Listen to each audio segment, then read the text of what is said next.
மேகமலை புலிகள் சரணாலய பகுதிகளை ஆக்கிரமித்துள்ள இலவம்பஞ்சு தோட்டங்களை அப்புறப்படுத்த உச்சநீதிமன்றம் உத்தரவு. ஆக்கிரமிப்பை அகற்றுவது தொடர்பாக தமிழக அரசு எடுத்த நடவடிக்கை குறித்த அறிக்கையை 2 வாரங்களுக்குள் தாக்கல் செய்யவும் ஆணை.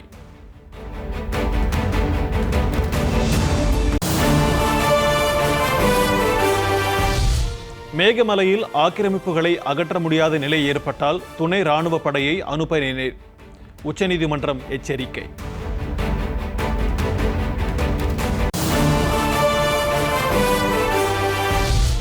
சட்டப்பேரவையில் திமுக உறுப்பினர் அடிக்க பாய்வதாக அமைச்சர் ராஜ்மோகன் குற்றச்சாட்டு.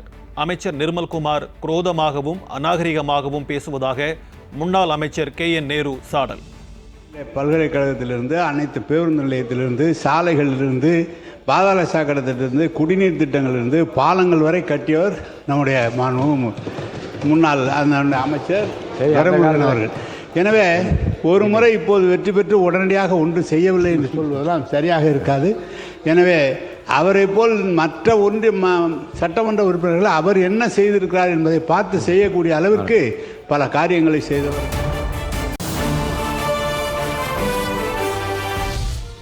முதல்வரின் விரிவான மருத்துவ காப்பீடு 5 லட்சத்திலிருந்து 25 லட்சம் ரூபாயாக உயர்வு. சட்டப்பேரவையில் 110 விதியின் கீழ் முதலமைச்சர் விஜய் அறிவிப்பு.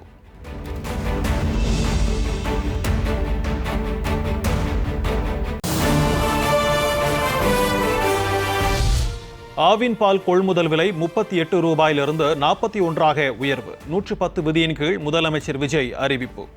கொள்முதல் விலையை லிட்டர் ஒன்றுக்கு கூட்டுறவு மூலமாக 1 ரூபாய் உயர்த்தவும், மேலும் அரசு ஊக்கத்தொகை 3 ரூபாயிலிருந்து 5 ரூபாயாக உயர்த்தவும் ஆக மொத்தம் 1 லிட்டர் கொள்முதல் விலை 38 ரூபாயிலிருந்து 41 ரூபாயாக உயர்த்த அரசு முடிவு செய்துள்ளது.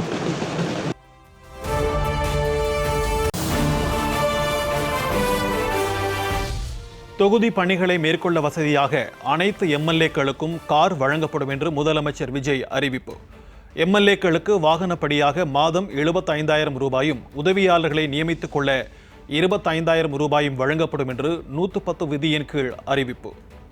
தங்களின் தொகுதி பணிகளை திறம்பட மேற்கொள்வதற்கு வசதியாக அனைத்து சட்டமன்ற உறுப்பினர்களுக்கும் அரசு சார்பில் வாகனம் வழங்கப்படும் என்பதை மகிழ்ச்சியோடு தெரிவித்துக் கொள்கிறேன். சட்டமன்ற உறுப்பினர்களுக்கு அரசு வாங்கி வழங்கும் வாகனத்தை பராமரிக்கும் விதமாக வாகனத்திற்கு ஓட்டுநர், எரிபொருள், வாகன பராமரிப்பு உள்ளிட்ட செலவினங்களுக்காக மாதந்தோறும் ரூபாய் 75,000 வாகனப்படியாகவும், அலுவலக பணிகளில் உதவி செய்ய ஓர் உதவியாளரை நியமித்துக் கொள்ள மாதந்தோறும் ரூபாய் 25,000 உதவியாளர் படியாகவும்,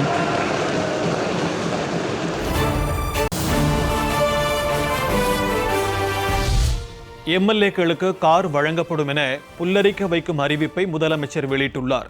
இன்ப அதிர்ச்சி கொடுத்துள்ளதாக தாவேகா மற்றும் தோழமை கட்சிகளின் MLA-க்கள் நெகிழ்ச்சி. மற்றும் உறுப்பினர்களுக்கும் என் மனமார்ந்த நன்றியை தெரிவித்துக் கொள்கிறேன். நன்றி, வணக்கம்.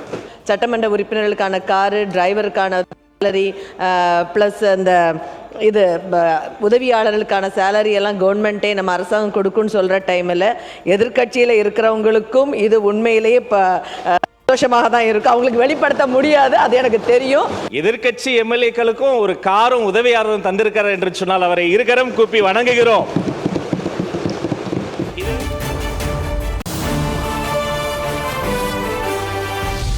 முதல்வரின் கார் அறிவிப்புக்கு தாவேகா மற்றும் தோழமை கட்சிகள் வரவேற்பு. கொடுத்ததெல்லாம் கொடுத்தார், இவர் யாருக்காக கொடுத்தார் என்ற புரட்சி தலைவரின் பாடல் பாடி நன்றி தெரிவித்த தாவேகா MLA சிந்து. கொடுத்தார் ஒருத்தருக்காக கொடுத்தார், இல்லை ஊருக்காக கொடுத்தார். ஒருத்தருக்காக கொடுத்தார், இல்லை ஊருக்காக கொடுத்தார். Thank you so much sir. Thank you.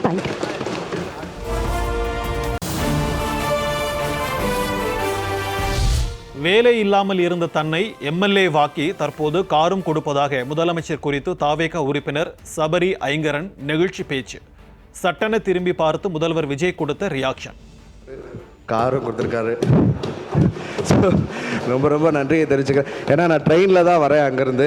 இங்கே உள்ள ஆட்டோவில் உள்ளே வரும்போதெல்லாம் காவலர் பணியாளர்கள்லாம் யார் எம்எல்ஏன்னு சொல்லுவேன், ஐடி கார்டெலாம் எடுத்து காமிச்சாலும் நம்ப மாட்டாங்க.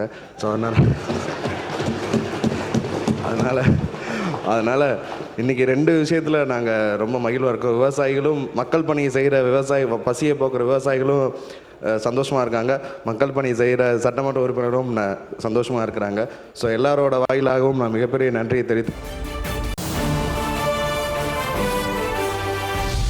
சென்னை பெரம்பூரில் 300 கோடி ரூபாய் மதிப்பீட்டில் 400 படுக்கைகள் கொண்ட பன்னோக்கு உயர் சிகிச்சை மருத்துவமனை அமைக்கப்படும். சட்டப்பேரவையில் 110 விதியின் கீழ் முதலமைச்சர் விஜய் அறிவிப்பு. வகையில் பெரம்பூரில் ரூபாய் 300 கோடி மதிப்பீட்டில் 400 படுக்கைகள் கொண்ட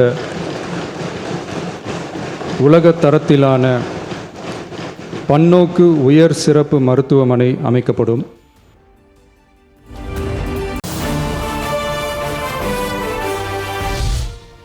மதுரை ராஜாஜி அரசு மருத்துவமனையில் 84 கோடி ரூபாய் மதிப்பீட்டில் மண்டல புற்றுநோய் மையம் தொடங்கப்படும். தமிழ்நாட்டில் அதிகரித்து வரும் புற்றுநோயை தடுக்க முதல்வரின் புற்றுநோய் பராமரிப்பு இயக்கம் 673 கோடியே 44 லட்சம் ரூபாய் மதிப்பீட்டில் மேம்படுத்தப்படும் எனவும் முதல்வர் அறிவிப்பு. நோய் சிகிச்சை பிரிவு அமைக்கப்படும்.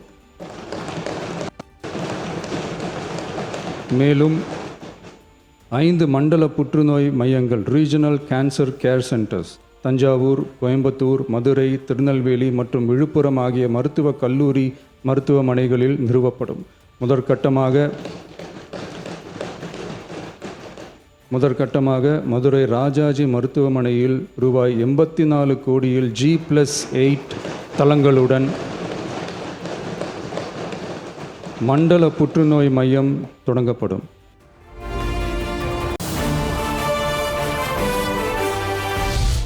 சென்னை உட்பட 7 அரசு மருத்துவக் கல்லூரி மருத்துவமனைகளில் திருநங்கைகளுக்கான அறுவை சிகிச்சை முதல்வரின் விரிவான மருத்துவ காப்பீட்டு திட்டத்தின் கீழ் வழங்கப்படும்.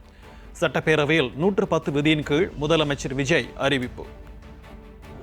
மருத்துவ மற்றும் அறுவை சிகிச்சை சேவைகள் கூடுதலாக சென்னை ஸ்டான்லி, திருநெல்வேலி, தூத்துக்குடி, செங்கல்பட்டு, திருவாரூர், தருமபுரி மற்றும் கன்னியாகுமரி ஆகிய 7 அரசு மருத்துவக் கல்லூரி மருத்துவமனைகளில் முதலமைச்சரின் விரிவான மருத்துவ காப்பீட்டு திட்டத்தின் கீழ் வழங்கப்படும்.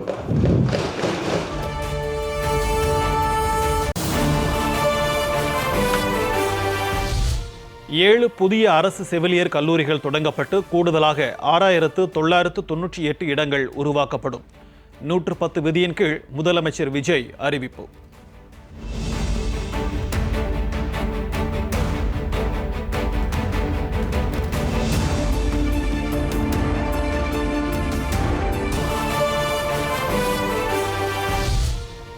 கர்நாடக வனத்துறையால் 3 தமிழர்கள் சுட்டுக் கொல்லப்பட்ட விவகாரம் 5 நாட்களாக கவன ஈர்ப்பு தீர்மானத்தை எடுத்துக் கொள்ளவில்லை என குற்றம் சாட்டி அதிமுக உறுப்பினர்கள் வெளிநடப்பு.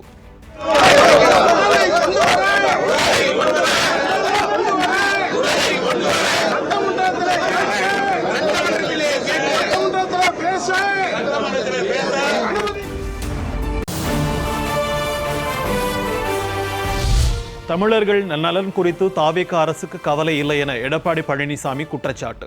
வெளிமாநிலங்களில் தமிழர்கள் பாதிக்கப்படுவதாக கர்நாடக சம்பவத்தை சுட்டிக்காட்டி பேச்சு.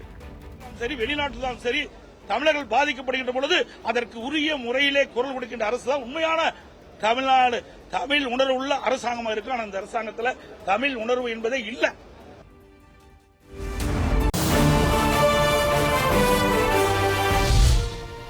வெற்றி வீடு திட்டம் என பெயர் மாற்றி வீடுகளின் எண்ணிக்கை குறைக்கப்பட்டுள்ளதாக திமுக உறுப்பினர் ஐ பெரியசாமி குற்றச்சாட்டு. திமுக ஆட்சியில் முழுமையாக வீடுகள் கட்டி முடிக்கவில்லை என ஊரக வளர்ச்சித்துறை அமைச்சர் என் ஆனந்த் பதிலடி.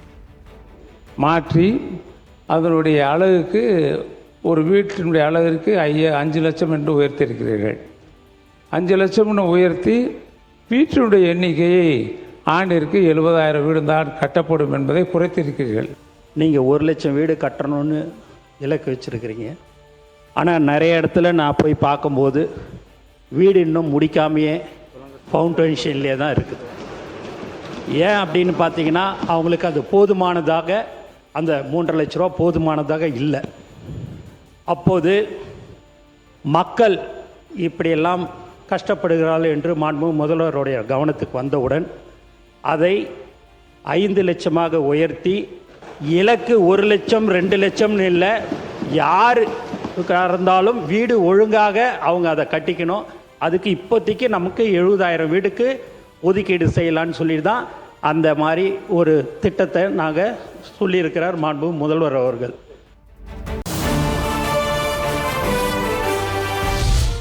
அண்ணா மறுமலர்ச்சி திட்டத்தின் பெயரை மாற்றியது ஏன் என தாவேக அரசுக்கு திமுக எம்எல்ஏ ஐ பெரியசாமி கேள்வி.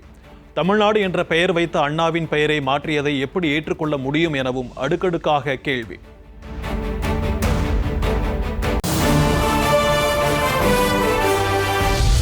முந்தைய ஆட்சியில் ஊழல் நடந்ததாக கூறும் தாவேகாவின் குற்றச்சாட்டுக்கு சட்டப்பேரவையில் ஆதாரம் கேட்ட திமுக உறுப்பினர்கள் ஆதாரங்கள் தனது மேஜையில் இருப்பதாகவும் எதை எப்போ ஓபன் செய்யணுமோ அப்போது ஓபன் ஆகும் என்றும் முதலமைச்சர் விஜய் பதிலடி. வீக் பேக் மாண்புமிகு நிதியமைச்சர் பேசும்போது ஒரு 3 டிபார்ட்மெண்ட்லேருந்து ரிவ்யூ பண்ணி அந்த ஃபைல்ஸ்லாம் என் டேபிளில் இருக்குன்னு சொன்னார். அது ஏதோ போகிற போக்கில் அவர் சொல்லலை, உண்மையிலேயே என் டேபிளில் இருக்கு. அத்தனையும் ப்ரூஃபோடு இருக்கு. ஓப்பன் பண்ண வச்சிடாதீங்க. எப்போ ஓப்பன் பண்ணணுமோ அப்போ கரெக்டாக எல்லாமே ஓப்பன் ஆகும்.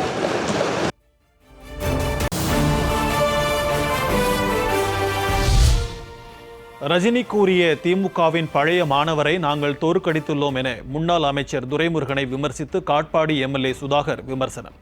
எதிர்ப்பு தெரிவித்து திமுக உறுப்பினர்கள் அமளி. ஆட்சி ஒன்றே திறம்பட செயல்படும், அதுவரை எந்த கொம்பராலும் அசைக்க முடியாத கோட்டையாக காட்பாடி விளங்கும்.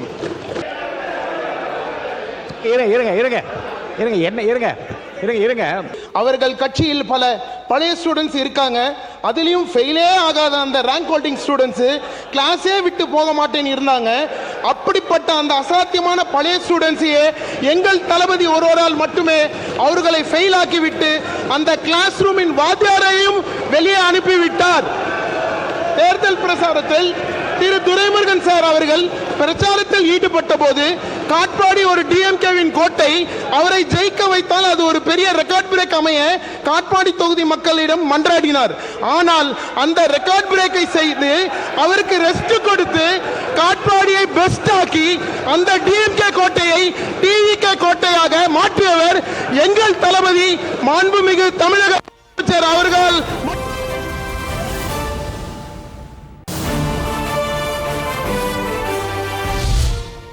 விபி ஜி திட்டத்தில் 150 நாட்கள் வேலை கொடுப்பதாக பேப்பரில் மட்டும்தான் உள்ளதாக திமுக எம்எல்ஏ ஐ பெரியசாமி விமர்சனம். நாங்கள் சொல்ல ஆரம்பித்தால் நிறைய பேசிய வேண்டியிருக்கும் என்று அமைச்சர் என் ஆனந்த் பதிலடி. நீங்கள் 150 நாள் கொடுக்கறது பேப்பரில் மட்டும்ன்றீங்க. 165 நாள் யாரெல்லாம் வேலை செய்கிறாங்களோ அவங்களுக்கு கண்டிப்பாக 150 நாட்கள் வேலை கொடுக்கப்படும் என்பதை இந்த நேரத்தில் நாங்கள் தெரிவிச்சுக்கிறோம். எதுவுமே பேப்பரில் இருக்குதுன்றது ஒன்றுத்தையும் பார்த்து இது செய்ய முடியுமா அப்படின்றதெல்லாம், பணம் இருக்குதான்றதெல்லாம் பார்த்து தான் ஒரு திட்டத்தையும் தினந்தோறும் சிந்தித்து அதை செயல்படுத்துகிற முதல்வர் தான் எங்களுடைய முதல்வர் என்பதை தெரிவிச்சுக்கிறேன்.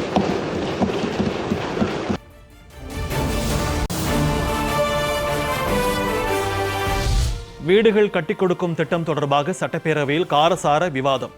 திமுக ஆட்சியில் தரமற்ற வீடுகள் கட்டப்பட்டதாக வேளாண் துறை அமைச்சர் வினோத் குற்றச்சாட்டு.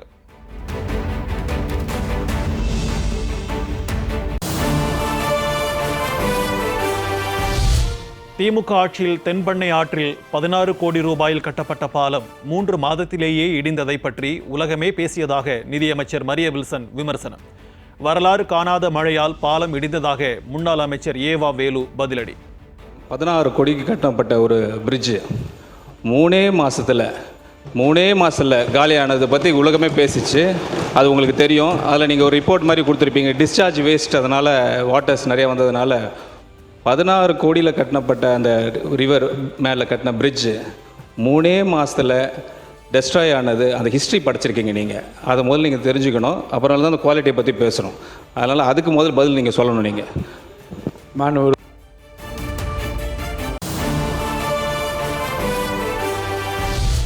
மேட்டூர் அணையிலிருந்து நீர் திறக்கப்படுமா?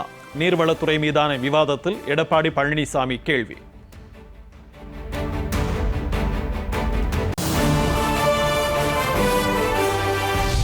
மானிய கோரிக்கை மீதான விவாதத்தில் எடப்பாடி பழனிசாமி பெயரை குறிப்பிடாத அதிமுக எம்எல்ஏ சி.வி. சண்முகம். வீடூர் அணையின் ஒரு பகுதி அதிமுக ஆட்சியில் முதல்வர் அனுமதியுடன் தூர்வாரப்பட்டதாக இபிஎஸ் பெயரை குறிப்பிடாமல் பேசினார். அனுமதியோடு முதல் முறையாக ஒரு பகுதி தூர்வாரப்பட்டிருக்கிறது. அதை முழுமையாக தூர்வாரப்பட வேண்டும். அப்படி தூர்வாரினால்தான் அந்த பெண்கள் குறித்த தனது பழைய சர்ச்சை பேச்சிற்காக பகிரங்க மன்னிப்பு கேட்ட திமுக முன்னாள் அமைச்சர் பொன்முடி. நிச்சயமாக இனி இதுபோல் பேச மாட்டேன் என்றும் திட்டவட்டம். மன்னிப்பையும் கோரியிருந்தேன். மீண்டும் அவர்களுடைய மனது புண்பட்டிருக்குமானால், யாருடைய மனது புண்பட்டிருக்குமேயானாலும் என்னுடைய குளமார்ந்த வருத்தத்தையும் மன்னிப்பையும் உங்கள் மூலமாக கேட்டுக்கொள்கின்றேன். சட்டப்பேரவையில் பொது பிரச்சனைகள் குறித்த கவன ஈர்ப்பு தீர்மானங்களை விவாதத்தில் எடுக்க சபாநாயகர் மறுத்ததால் அதிமுக எம்எல்ஏக்கள் அவையிலிருந்து வெளிநடப்பு செய்தனர். சட்டப்பேரவையில் விதி எண் 110 கீழ் முதலமைச்சர் விஜய் அறிக்கை வாசித்ததை தொடர்ந்து மானிய கோரிக்கைகள் மீதான விவாதம் துவங்கியது. இதனிடையே வண்டல் மண் எடுக்கும் விவகாரம் குறித்து சட்டப்பேரவையில் விவாதிக்க அதிமுக கவன ஈர்ப்பு தீர்மானம் தாக்கல் செய்திருந்தது. அந்த தீர்மானம் குறித்து ஆராய்ந்து பின்னர் முடிவெடுக்கப்படும் என்று சபாநாயகர் ஜேசிடி பிரபாகர் அறிவித்தார். இதற்கு எதிர்ப்பு தெரிவித்து அதிமுக சட்டப்பேரவை குழு தலைவர் எடப்பாடி பழனிசாமி தலைமையில் அக்கட்சியின் எம்எல்ஏக்கள் வெளிநடப்பு செய்தனர். பேரவைக்கு வெளியே செய்தியாளர்களிடம் பேசிய அதிமுக சட்டப்பேரவை குழு தலைவர் எடப்பாடி பழனிசாமி, சட்டமன்றத்தில் கவன ஈர்ப்பு தீர்மானம் கொடுத்து 5 நாட்களான பின்னும் விவாதத்திற்கு ஏற்க மறுப்பதாக குற்றம் சாட்டினார். தமிழர்களை காப்போம் என்று சொல்லும் தாவேக அரசு சவுதியில் சுட்டுக் கொல்லப்பட்ட மீனவர் உடலை மீட்க நடவடிக்கை எடுக்கவில்லை என்று கூறிய அவர், ஈரானிய கடற்கொள்ளையர்களால் சுட்டுக் கொல்லப்பட்ட தமிழக மீனவர் தொடர்பான கவன ஈர்ப்பு தீர்மானத்தை விவாதிப்பதற்கு ஏற்க மறுப்பதாக தெரிவித்தார். எந்த அளவுக்கு வேகமாக தாவேக ஆட்சிக்கு வந்துள்ளதோ அதே வேகத்தில் சென்றுவிடும் என்றும் கூறினார்.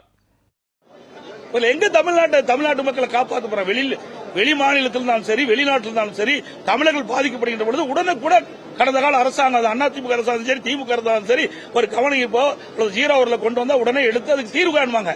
இந்த அரசாங்கம் அதை பத்தி கவலைப்படுறதே கிடையாது. மிக மோசமாக ஒரு சூழ்நிலையில் இந்த அரசாங்கம் செயல்பட்டுக் கொண்டிருக்கிறது. இது உண்மையாக கண்டிக்கத்தக்கது. இன்றைக்கு வெளி மாநிலத்திலும் சரி, வெளிநாட்டிலும் சரி, தமிழர்கள் பாதிக்கப்படுகின்ற பொழுது அதற்கு உரிய முறையிலே குரல் கொடுக்கின்ற அரசு தான் உண்மையான தமிழ்நாடு தமிழ் உணர்வு உள்ள அரசாங்கமா இருக்கு. ஆனா இந்த அரசாங்கத்தில் தமிழ் உணர்வு என்பதே இல்லை. இந்த மயிலாடுதுறை மீனவர் அங்கே குண்டடிபட்டு இறந்து கிடக்கிறார். நாங்கள் வரும்போது கைதிட்டு சிரிச்சிட்டு இருக்கிறார். உணர்வு உள்ள ஒரு தமிழன் சிரிப்பானா? ஏதோ அவர்கள் சட்டமன்ற உறுப்பினர் ஆயிட்டாங்க, ஆட்சி வந்துட்டது, ஆட்சி அதிகாரம் இருக்கிறதுனால என்ன வேணாலும் செய்யலாம் நினைக்கிறாங்க. மக்கள் வெளியில பார்த்துட்டு தான் இருக்கிறாங்க. எந்த அளவுக்கு வேகமா வந்ததோ அந்த ஆட்சி அந்த அளவுக்கு படுபாதாளத்தில் போயிடும். மானிய கோரிக்கை மீதான விவாதத்தின் போது திமுக எம்எல்ஏ ஐ. பெரியசாமி ஊரக வளர்ச்சி மற்றும் ஊராட்சி துறை குறித்து பல்வேறு கருத்துக்களை தெரிவித்தார். அதற்கு நீர்வளத்துறை அமைச்சர் என். ஆனந்த் பதில்களை அளித்தார். திமுக மீது கூறப்படும் ஊழல் குற்றச்சாட்டுகளுக்கு ஆதாரம் இருக்கிறதா என திமுக தரப்பில் கேள்வி எழுப்பப்பட்டது. இதற்கு உடனடியாக எழுந்து முதலமைச்சர் விஜய் பதிலளித்தார். எதிர்க்கட்சியினர் ஆதாரம் என்று கேட்பதாக கூறிய அவர் அனைத்து ஊழல்களும் ஆதாரங்களுடன் இருப்பதாக கூறினார்.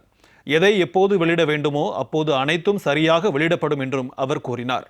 மக்களிடம் எப்போது எப்படி என்ன பேச வேண்டும் என்று தெரியும் என்றும் அதனால் தான் மக்கள் அன்புடன் இங்கே உட்கார வைத்துள்ளதாகவும் முதலமைச்சர் விஜய் தெரிவித்தார். ஒரு 1 வீக் பேக் மாண்புமிகு நிதி அமைச்சர் பேசும்போது ஒரு 3 டிபார்ட்மெண்ட்லேருந்து ரிவ்யூ பண்ணி அந்த ஃபைல்ஸ்லாம் என் டேபிளில் இருக்குன்னு சொன்னார். அது ஏதோ போகிற போக்கில் அவர் சொல்லலை, உண்மையிலேயே என் டேபிளில் இருக்கு. அத்தனையும் ப்ரூஃபோடு இருக்கு.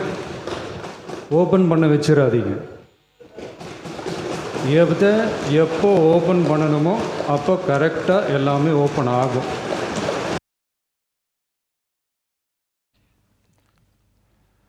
விபி ஜீராம்ஜி உள்ளிட்ட திட்டம் தொடர்பாக திமுக எம்எல்ஏ ஐ. பெரியசாமியின் கருத்துக்கு அமைச்சர் ஆனந்த் அளித்த பதிலால் பேரவையில் காரசாரமாக இருந்தது.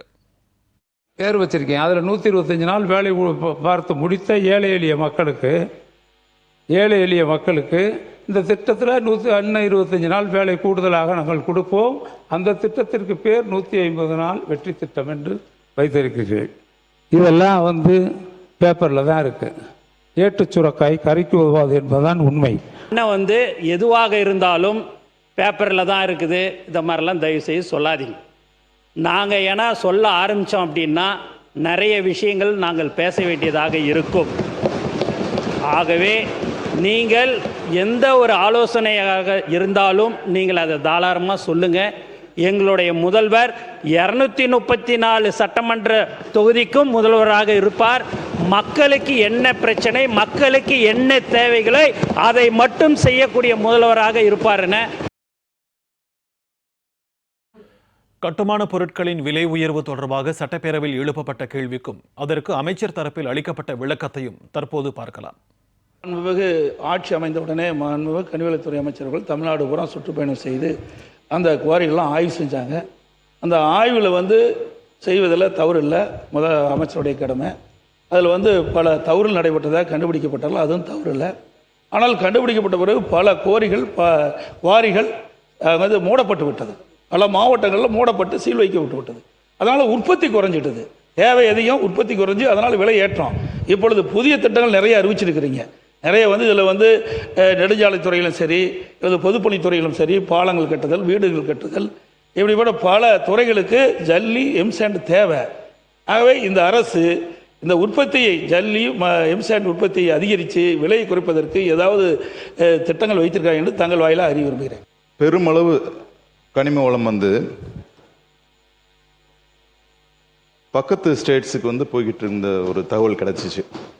இதுவரைக்கும் தமிழக வரலாற்றிலேயே நம்ம மக்களுக்கான தேவையை பூர்த்தி செய்யறதுக்கு இங்கே உள்ள கனிம வளங்களை நம்ம மக்களுக்கு கொடுக்கணும் அப்படிங்கிற ஒரு நோக்கத்தோட அண்டை மாநிலத்துக்கு செல்லும் கனிம வளத்துக்கு தடை போட்ட ஒரே முதலமைச்சர் நம்ம தமிழக முதலமைச்சர். தென்பெண்ணை ஆற்றில் கட்டப்பட்ட மேம்பாலம் இடிந்தது தொடர்பாக அமைச்சர்கள் மரிய வில்சன் கேள்விக்கு திமுக கொறடா ஏவா வேலு அளித்த பதிலையும் ஆதவ் அர்ஜுனா கூறிய விளக்கத்தையும் இப்போது பார்க்கலாம். ஒரு 16 கோடிக்கு கட்டப்பட்ட ஒரு பிரிட்ஜு 3 மாசத்துல காலியானதை பற்றி உலகமே பேசிச்சு.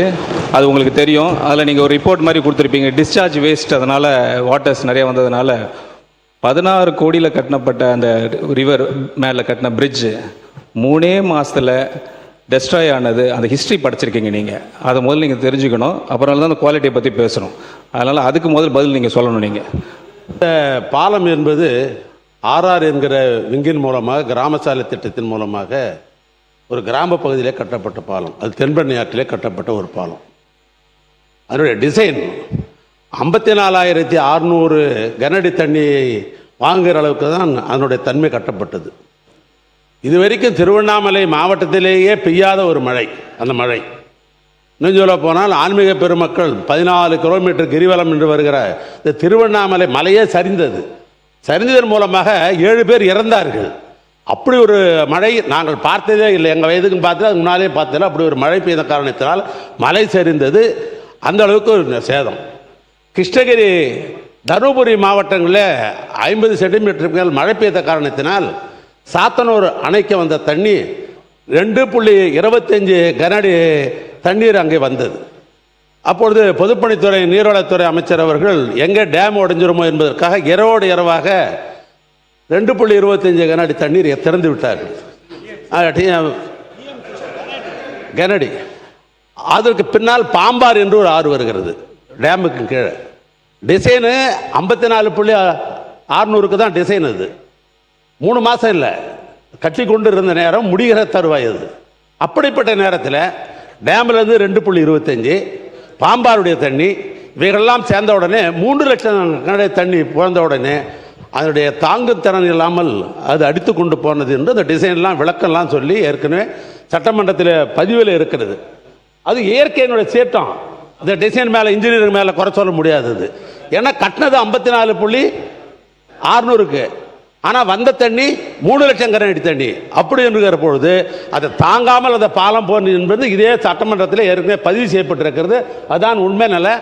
முதலமைச்சர் சொன்னார், நேற்றிலிருந்து ஒரு விவாதம் வந்து அந்தந்த மானிய துறை கோரிக்கை வரும் பொழுது நம்மளுடைய பேச்சுகள் விவாதங்கள் வந்து அந்த துறையை தாண்டி நிறைய விவாதம் பொழுது சாயங்காலம் 5 மணி 5:30 மணி வரைக்கும் நம்மளுடைய விவாதம் கண்டினியூ ஆகுது.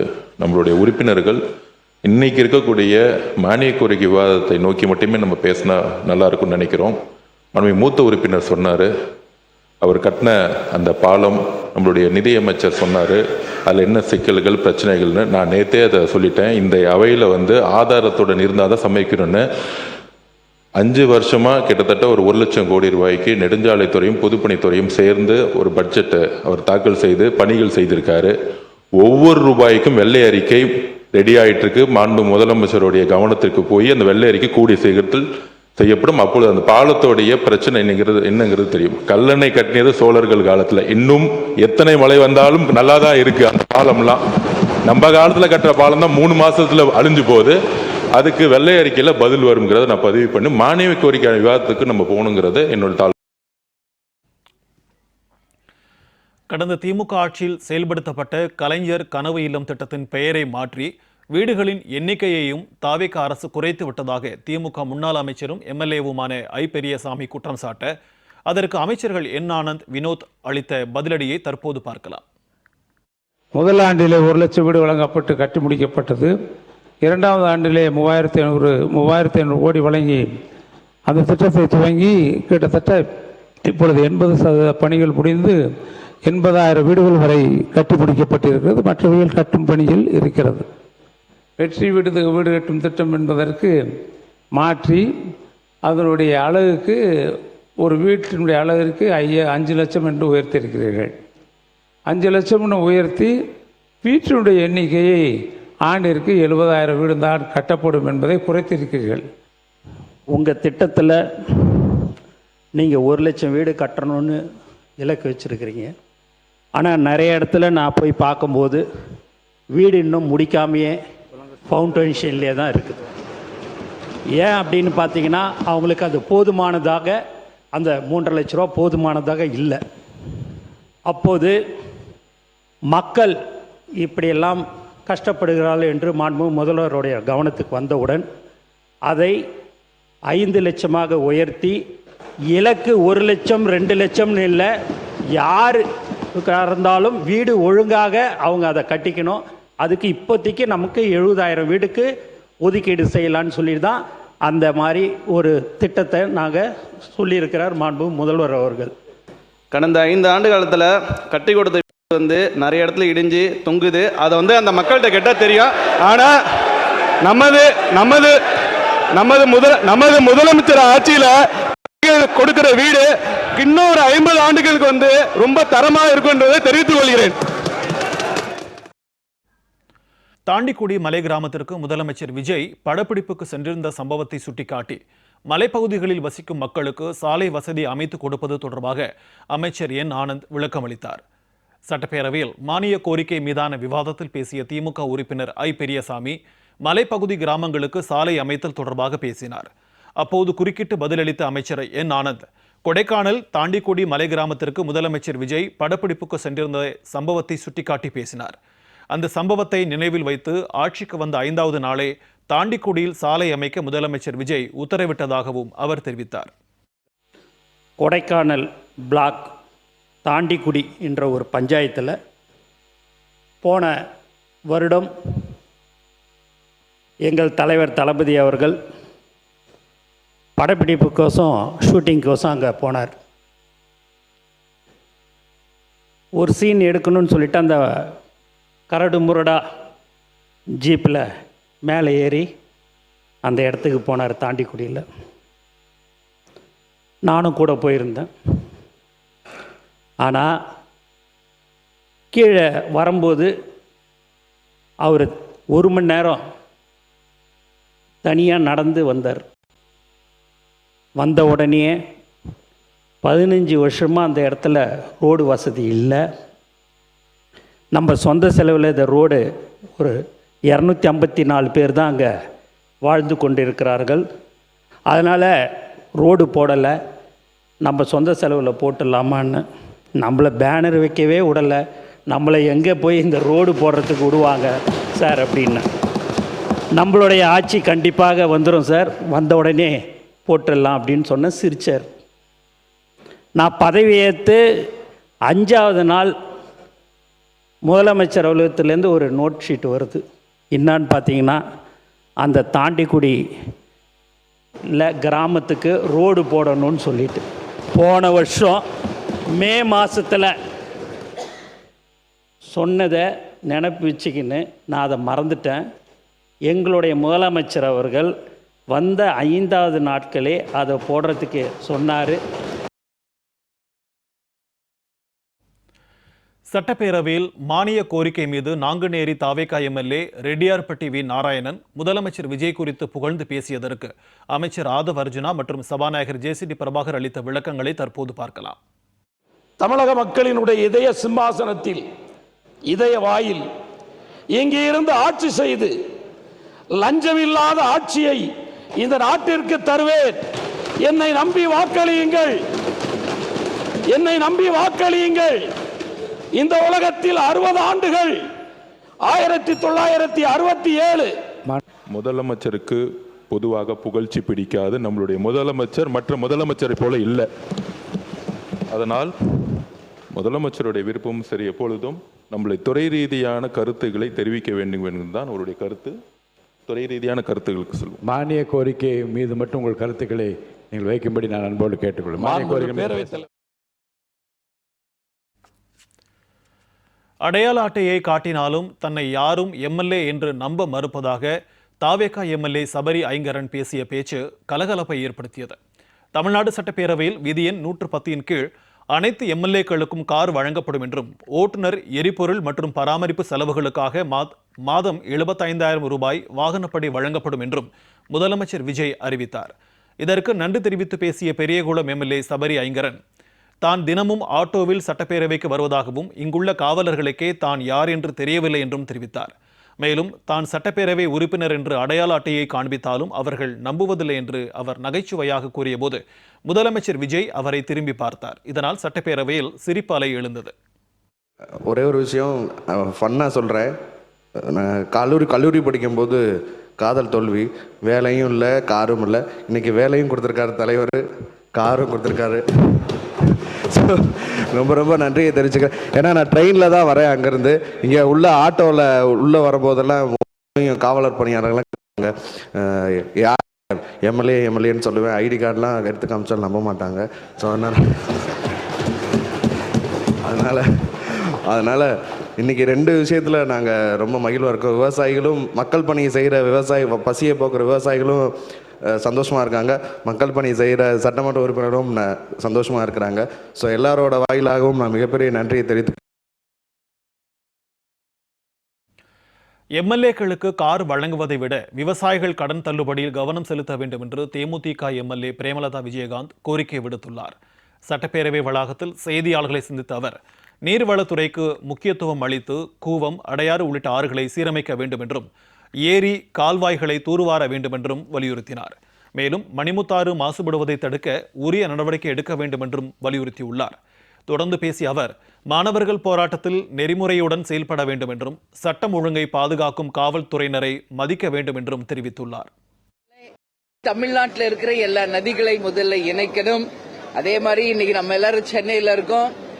இங்க இருக்கின்ற நம்மளுடைய கூவம் மற்றும் அடையாறு ஆறுகள் சீரமைக்கப்பட்டு இப்ப வெளிநாடுல எல்லாம் இருக்கிற மாதிரி, வெனிஸ்ல எல்லாம் இருக்கிற மாதிரி ஒரு சிறந்த அது நதியாக இருந்தது, இன்னைக்கு கூவம் மாற மாறிடுச்சு. அதை மீண்டும் அதை புதுப்பிக்கணும். அதே மாதிரி நிலத்தடி நீர், இன்னைக்கெல்லாம் பார்த்தா 100 அடி 200 அடி போர் போட்டா கூட தண்ணி கிடையாது நிலத்தடியில. சோ அந்த நிலத்தடி நீரை உறுதி செய்வதற்கு எல்லா இடத்திலுமே ஏரிகள், குளங்கள் தூர்வாரப்பட்டு அந்த நீர் தேக்கம் செய்யும் போதுதான் நிலத்தடியில நீர் நிச்சயம் உருவாகும். எங்க நம்மளுடைய விருதாச்சலத்துல பாத்தீங்கன்னா மணிமுத்தாறு, அதுதான் மிகப்பெரிய ஒரு ஆறு. ஆனா இன்னைக்கு பார்த்தோம்னா அந்த டவுன்ல இருக்கிற குப்பைகள்லாம் கொண்டு போய் அந்த ஆத்துல கொட்டுறாங்க. சோ இதெல்லாம் கரெக்டா ஒரு சிஸ்டமேட்டிக்கா பண்ணி குப்பை கூளங்களை அகற்றி அந்த மணிமுத்தாரை எல்லா விதத்திலுமே ஆறுகளையும் ஏரிகளையும் குளங்களையும் சரி செய்தாலே நிச்சயம் நம்மளுடைய நீர் தேவையை நாம் நிறைவேற்ற முடியும் என்பதையும் இந்த நேரத்தில் இந்த நீர்வளத்துறை, சுற்றுலா மற்றும் ஊரகத்தை பற்றி நான் சொல்லுகிறேன்.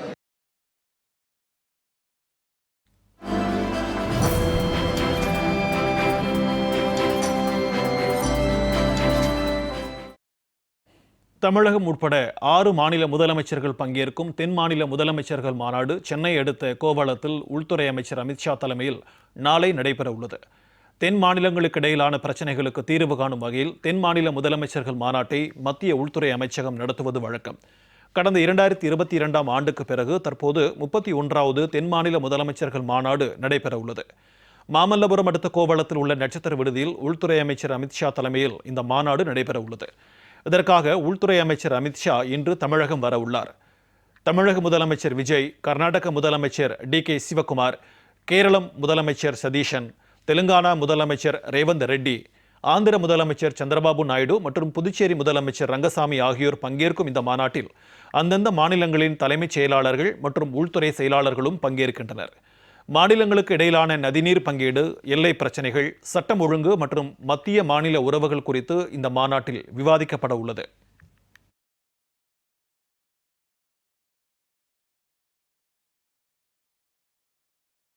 இதனிடையே தென் மாநில முதலமைச்சர்களின் மாநாடு நடைபெறும் கோவளத்தில் பலத்த பாதுகாப்பு ஏற்பாடுகள் செய்யப்பட்டுள்ளன. மாநாடு நடக்கும் கோவளம் நட்சத்திர விடுதி மற்றும் சுற்றியுள்ள பகுதிகள் முழுவதும் காவல்துறையினரில் குவிக்கப்பட்டு பாதுகாப்பு வளையத்திற்குள் கொண்டுவரப்பட்டுள்ளன. மேலும் அந்த பகுதிகளில் ட்ரோன்கள் பறப்பதற்கும் தடை விதிக்கப்பட்டுள்ளது. அதோடு உள்துறை அமைச்சர் அமித்ஷா மற்றும் முதலமைச்சர்கள் பயணிக்கக்கூடிய கிழக்கு கடற்கரை சாலையிலும் கூடுதல் போலீசார் குவிக்கப்பட்டு கண்காணிப்பு தீவிரப்படுத்தப்பட்டுள்ளது.